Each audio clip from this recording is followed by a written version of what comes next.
ಬಳ್ಳಾರಿ ಜಿಲ್ಲೆ ಹೂವಿನ ಅಡಗಳಿಯಲ್ಲಿ ಇಂದು ಶಾಲಾ ಕಾಲೇಜುಗಳನ್ನು ಆರಂಭಿಸುವಂತೆ ಸರ್ಕಾರವನ್ನು ಒತ್ತಾಯಿಸಿ ಅಖಿಲ ಭಾರತ ವಿದ್ಯಾರ್ಥಿ ಫೆಡರೇಷನ್, ಎಐಟಿಯುಸಿ ಹಾಗೂ ಖಾಸಗಿ ಶಾಲೆಗಳ ಒಕ್ಕೂಟ ಮತ್ತು ಪ್ರಗತಿಪರ ಸಂಘಟನೆಗಳಿಂದ ಶಾಸ್ತ್ರೀಯ ವೃತ್ತದಲ್ಲಿ ಪ್ರತಿಭಟನೆ ನಡೆಸಿ ತಹಶೀಲ್ದಾರರಿಗೆ ಮನವಿ ಸಲ್ಲಿಸಲಾಯಿತು. ಎಐವೈಎಫ್ ರಾಜ್ಯ ಪ್ರಧಾನ ಕಾರ್ಯದರ್ಶಿ ಮಾತನಾಡಿ, ಸರ್ಕಾರ ವಿದ್ಯಾರ್ಥಿಗಳ ಭವಿಷ್ಯದ ಹಿತದೃಷ್ಟಿಯಿಂದ ಶಾಲಾ ಕಾಲೇಜುಗಳನ್ನು ಆರಂಭಿಸಬೇಕು. ಕೊರೋನಾ ಪ್ರಸ್ತುತ ನಿಯಂತ್ರಣದಲ್ಲಿ ಹೆಚ್ಚಿನ ಪ್ರಮಾಣದಲ್ಲಿ ಹರಡುವುದಿಲ್ಲ ಎಂದು ವೈಜ್ಞಾನಿಕವಾಗಿ ಸಾಬೀತಾಗಿದೆ. ಆನ್ಲೈನ್ ಶಿಕ್ಷಣ ಮಕ್ಕಳ ಆರೋಗ್ಯದ ಮೇಲೆ ದುಷ್ಪರಿಣಾಮ ಬೀರುತ್ತದೆ.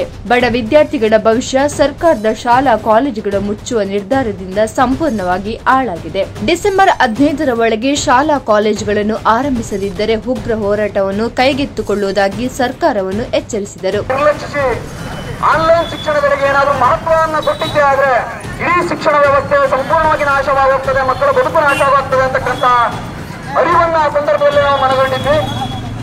ಪ್ರತಿಭಟನೆಯಲ್ಲಿ ಎಚ್ ರಮೇಶ್ ನಾಯ್ಕ್, ಖಾಸಗಿ ಶಾಲೆಗಳ ಒಕ್ಕೂಟದ ಸುರೇಶ್ ಅಂಗಡಿ, ಹೇಮಾ ಜೈನ್, ಎಐಟಿಯುಸಿಯ ಶಾಂತರಾಜ್ ಜೈನ್, ಹಲಗಿ ಸುರೇಶ್ ದಯಾನಂದ, ಅಂಗನವಾಡಿ ಫೆಡರೇಷನ್ ತಾಲೂಕು ಅಧ್ಯಕ್ಷೆ ಬಿ ಜಯಲಕ್ಷ್ಮಿ, ಅನಸೂಯಮ್ಮ ಸೇರಿದಂತೆ ನೂರಾರು ಜನ ವಿದ್ಯಾರ್ಥಿಗಳು ಪ್ರತಿಭಟನೆಯಲ್ಲಿ ಪಾಲ್ಗೊಂಡಿದ್ದರು. ಕೇಂದ್ರ ಸರ್ಕಾರ ರೂಪಿಸಿರುವ ಕೃಷಿ ಮಸೂದೆ ರೈತರ ಬೆಳವಣಿಗೆಗೆ ಸಹಕಾರಿಯಾಗಲಿದೆ ಎಂದು ಪ್ರಧಾನಮಂತ್ರಿ ನರೇಂದ್ರ ಮೋದಿ ಅಭಿಪ್ರಾಯಪಟ್ಟಿದ್ದಾರೆ.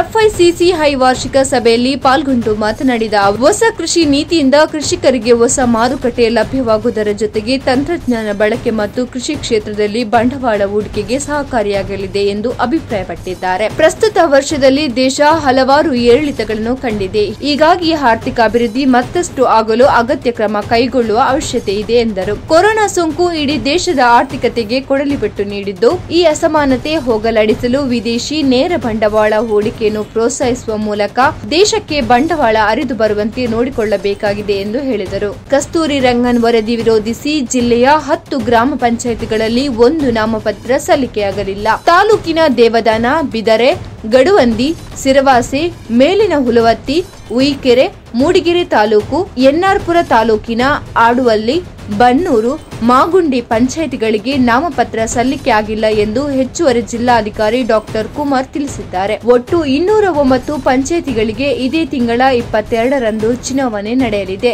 ಕಸ್ತೂರಿ ರಂಗನ್ ವರದಿ ಮಲೆನಾಡ ಭಾಗದ ಜನತೆಯ ಪಾಲಿಗೆ ಶಾಪವಾಗಿದೆ.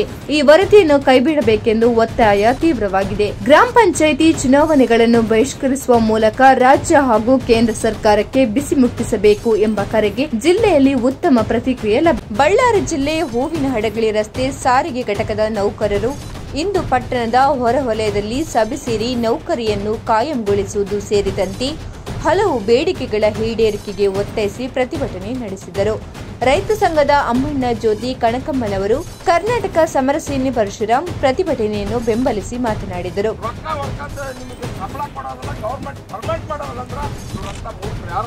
ನಂತರದಲ್ಲಿ ಪೊಲೀಸರು ಸ್ಥಳಕ್ಕೆ ಧಾವಿಸಿ ಪ್ರತಿಭಟನೆಯನ್ನು ತೆರವುಗೊಳಿಸಿದರು.